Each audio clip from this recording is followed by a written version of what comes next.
بسم الله الرحمن الرحيم. الحاقة. ما الحاقة؟ وما أدراك ما الحاقة؟ كذبت ثمود وعاد بالقارعة. فأما ثمود فأهلكوا بالطاغية، وأما عاد فأهلكوا بريح صرصر عاتية سخرها عليهم 7 ليال و8 أيام حسوما، فترى القوم فيها صرعى كأنهم أعجاز نخل خاوية، فهل ترى لهم من باقية؟ وجاء فرعون ومن قبله والمؤتفكات بالخاطئة، فعصوا رسول ربهم فأخذهم أخذة رابية. إنا لما طغى الماء حملناكم في الجارية لنجعلها لكم تذكرة وتعيها أذن واعية، فإذا نفخ في الصور نفخة واحدة وحملت الأرض والجبال فدكتا دكة واحدة، فيومئذ وقعت الواقعة، وانشقت السماء فهي يومئذ واهية، والملك على أرجائها، ويحمل عرش ربك فوقهم يومئذ 8.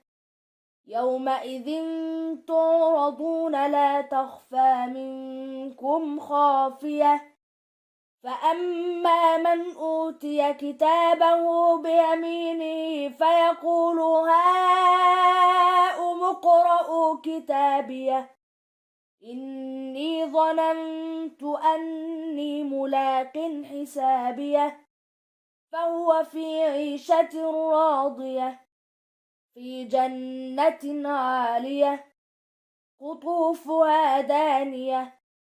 كلوا واشربوا هنيئا بما أسلفتم في الأيام الخالية.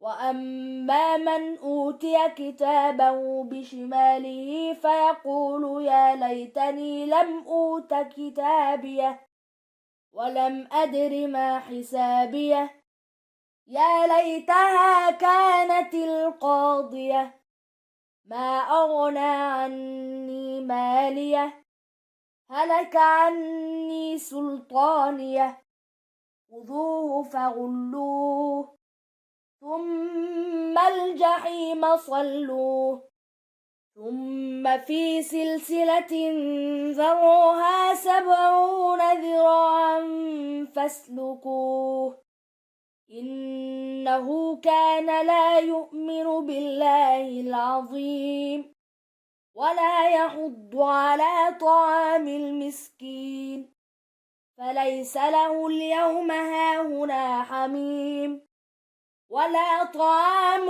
إلا من غسلين لا يأكله إلا الخاطئون.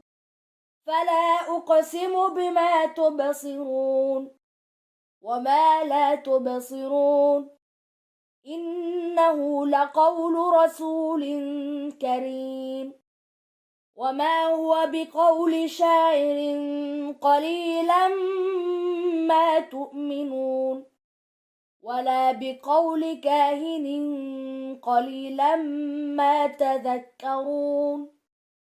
تنزيل من رب العالمين. ولو تقول علينا بعض الأقاويل لأخذنا منه باليمين ثم لقطعنا منه الوتين فما منكم من أحد عنه حاجزين وإنه لتذكرة للمتقين وإنا لنعلم أن منكم مكذبين وإنه لحسرة على الكافرين وإنه لحق اليقين فسبح باسم ربك العظيم صدق الله العظيم.